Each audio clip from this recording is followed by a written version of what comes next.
Hi friends, welcome to my channel. I hope you're having a lovely day today.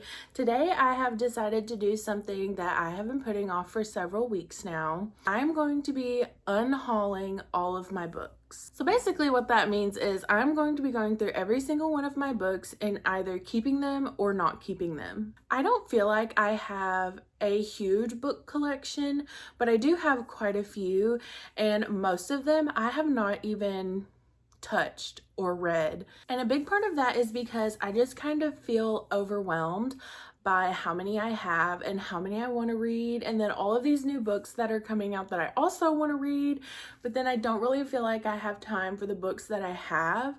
So it's very frustrating. I feel like this is going to be a good way to narrow things down, and perhaps I can come up with a better plan on how to read and read what first. So yeah, the goal for this video is to be left with only enough books to fill up my book tree, because right now I have books in the floor and on the bookshelf right here and on the book tree and in the other room. So I want to have them condensed all into one space so they're all together and I can see everything that I have. First I have The Stars Are Dying by Chloe Penaranda. I'm probably saying that wrong, so just ignore that. And then I have the second book to that, The Night is Defying, and this is what I'm reading right now. I love the first one, and I am enjoying the second one. There's also a third one that has came out, so I really need to get on this, but I'm definitely keeping both of these. Okay, Ward D by Frida McFadden. This is the only book I have of hers, I believe, but I read the Housemaid series and I really loved that, and the movie. If you haven't watched it, you need to. I really want to get into more of her books, and of course I have not touched this one, so I am going to keep it. A Cuban Girl's Guide to Tea and Tomorrow. I did start this and got about a quarter of a way through it. There's really nothing wrong with it. I don't really have any critiques other than it's just not my style, so I'm gonna get rid of this one. The Ruthless Lady's Guide to Wizardry. Now, this is a funny one for me because it's set, I want to say, in like somewhere like Scotland or something like that, and for some reason I couldn't not read this in an Irish accent, and it was kind of getting on my nerves, and I just don't feel like it's super well written in my opinion. There's a lot of like repeating of words and drawn on sentences. Like, it just wasn't for me, so I'm gonna get rid of this one. Finding Cinderella by Colleen Hoover. I have read this and Verity by Colleen Hoover, and I did really enjoy both of them, so I am gonna keep this. This is a really short book, and I feel like this had potential to be a lot longer and better, but I still did enjoy it, so I am gonna keep it. And then by Colleen Hoover, I also have November 9, It Ends With Us, and Ugly Love. I also have Too Late, All Your Perfects, Confess, and Heartbones, and I have not read any of those. I actually got all of these for really cheap from somebody off of Facebook Marketplace, and I do plan on reading those, so I am going to keep those. Frida McFadden and Colleen Hoover are two authors that I really want to read, like all of their books in order. I just really like their style and how quick and easy their books are to read. This is Home Before Dark by Riley Sager. Forgive me.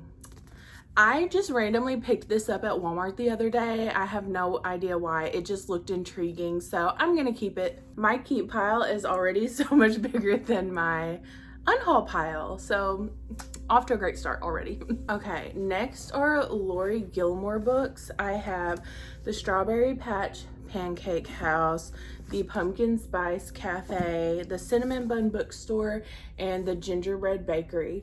These are so adorable. I have not read any of these, okay, but aesthetically they're really adorable. Why I have 4 of them and I haven't even read one yet, I do not know. I'm a collector. I always have that collector mentality, so when I see one of something that I really like, I'm automatically wanting to get all of the rest of them.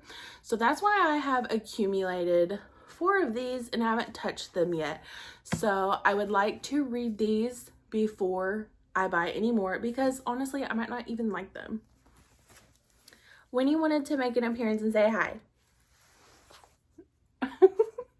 A big reason why I wanted to do this was because of that collector mentality. I just want to be much more intentional with what I'm buying and what I'm reading, and only reading what I have before I buy something else, and not only just with my books but with everything. Next I have Furyborn.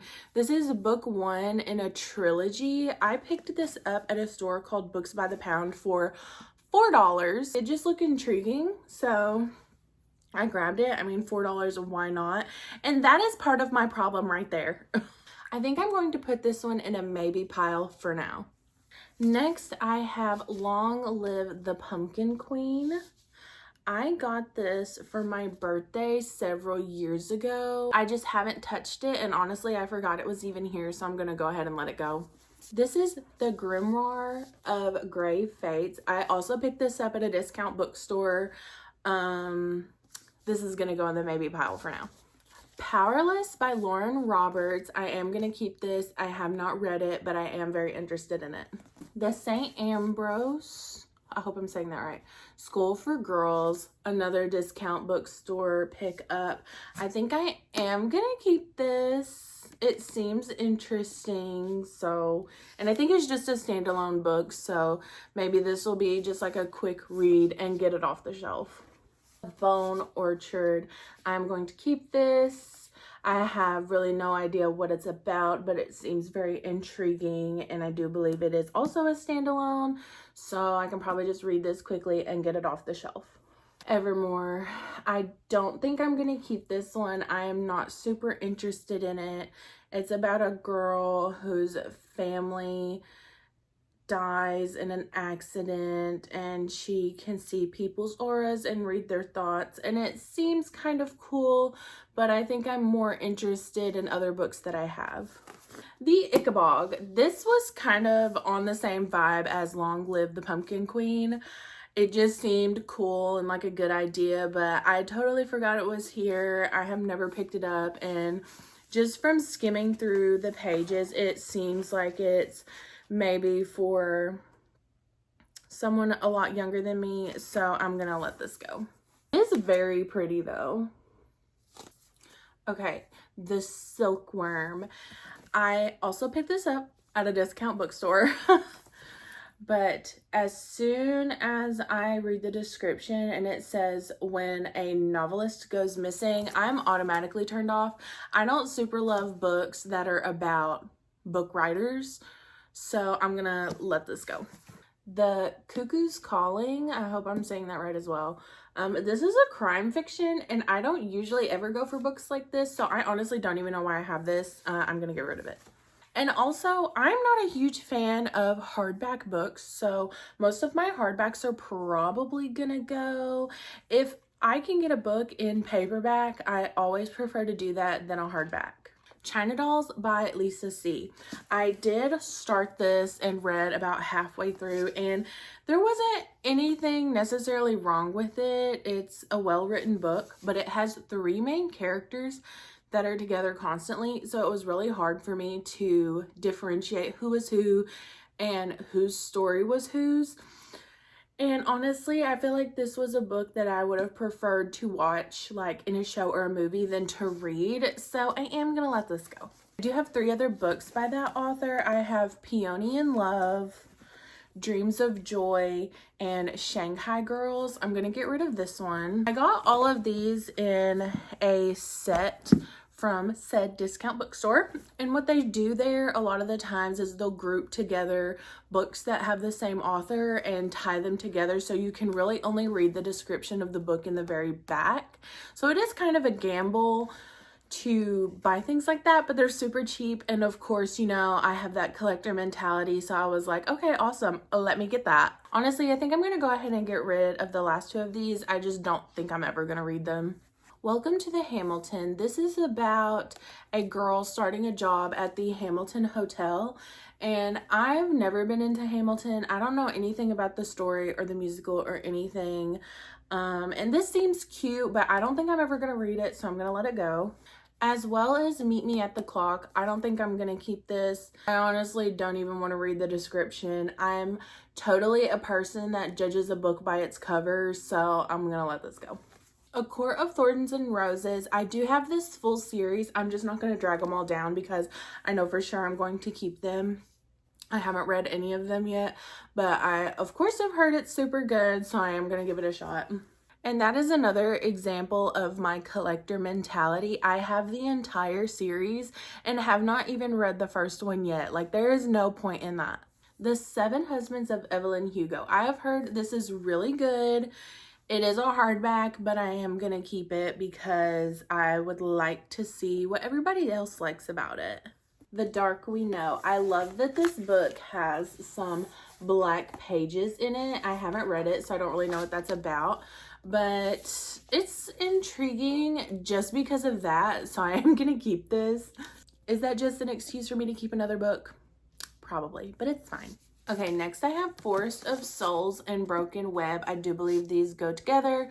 This was, of course, another discount bookstore find. Take a shot for every book that I got at the discount bookstore. You will be drunk in no time. Just from reading this description, this is low-key giving a little bit of Mulan vibes, but I don't think I'm going to keep them because they are hardback, and I do have other books I'm a little more interested in. Okay. Butcher and Blackbird, Leather and Lark, and Scythe and Sparrow. I picked all of these up at Target because they were on sale, and I've heard this was a really good series, so of course, you know me, I had to pick them all up. I am going to keep these. I'm very interested in reading these. This is still new in packaging. I got this at Christmas. It is the Twilight book set in the really pretty box. Sorry you can see my ring light, but obviously I'm gonna keep these. Also for Christmas, I got the After series by Anna Todd. These are also really pretty. Obviously gonna keep these. Okay, so that's everything. We're gonna go back to our maybe pile, which is only 2 books, but I just reread the description for this one, and it is written by 18 different authors' perspectives, and that sounds very overwhelming to me, so I'm gonna get rid of it. And I'm also gonna go ahead and get rid of Furyborn because honestly, I feel like if I put it in the maybe pile, I'm probably not gonna read it anyways, so. Okay, so now I'm going to give everything a good dust down. It's very dusty in here, so I'm going to dust, organize, and get everything put away, and then I'll show you what it looks like when I'm done. Okay, everything is done, and we ended up getting rid of a total of 17 books and keeping 29. I really don't think that's bad. I think I did pretty good. There's Cleo. I forgot to show you, but I do have this book journal, and basically you can write down what book you're reading, give it a review, write down your thoughts, etc. And I got this at a flea market, I believe, but I think this will also be a good, what is she doing? Anyway, I thought this would be a good way to keep me like entertained, I guess, or motivated to read more books. So yeah, I'm just gonna keep continuing to read the book that I'm reading now, and then probably read the 3rd book because it is really good. I'm gonna show you quickly what everything looks like, and that'll be the end of this video. Thank you so much for hanging out with me again, and I'll see you next week. Here is what the book tree is looking like. Everything fits so nicely, and there's even some space on the bottom. And I did go ahead and declutter the board games while I was doing this as well, so that's a little cleaner. I have my box sets on the left, and then the books on the right are my husband's, so we're not gonna mess with those.